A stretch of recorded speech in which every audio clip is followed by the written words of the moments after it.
ஓம் நமச்சிவாயா. உலகநாயகன் கமல் ஜாதகத்தில் உச்ச செவ்வாய் வீட்டில் உச்ச குரு பார்வையில் அமர்ந்துள்ள சுக்கிரனே வலுவான சுபத்துவ கிரகம். எனவே அவர் தனது வசீகரத்தாலும் திறமையாலும் கலைத்துறையை ஆக்கிரமித்தார். 7ஆம் இட பாவத்துவம் திருமண வாழ்க்கையை தோல்வியடைய செய்தது. 10ஆம் இட உச்ச குரு புகழையும் தொழிலையும் நீடிக்க செய்தது.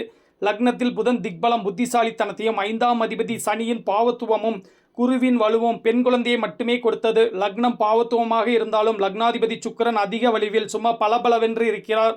சனியின் பாவத்துவம் நாத்திகவாதியாக கடவுள் மறுப்பு கொள்கையாளராக மாற்றியது. 2020 வரை சுக்கிர தசை லக்னாதிபதி தசை நடந்தது. சுக்கிர தசை குரு புத்தியில் விஸ்வரூப படப்பிரச்சனை விஸ்வரூப பிரச்சனைகளை கமலுக்கு தந்தது. இப்போது பாவத்துவ சூரிய தசையில் பாவத்துவ சனி புத்தியில் புரட்டாதி 4ஆம் பாதத்தில் பிறந்ததால் ஜென்மசனி தாக்கத்திலும் உள்ளார். எனவே இந்தியன் 2 கடுமையான மன உளைச்சலை கொடுத்தது. ஜென்ம சனிக்கு பிறகு சூரிய தசை சுக்கிர புத்தியில் மீண்டும் வலுவான படங்களை கொடுக்க ஆரம்பிப்பார். ஓம் நமச்சிவாய.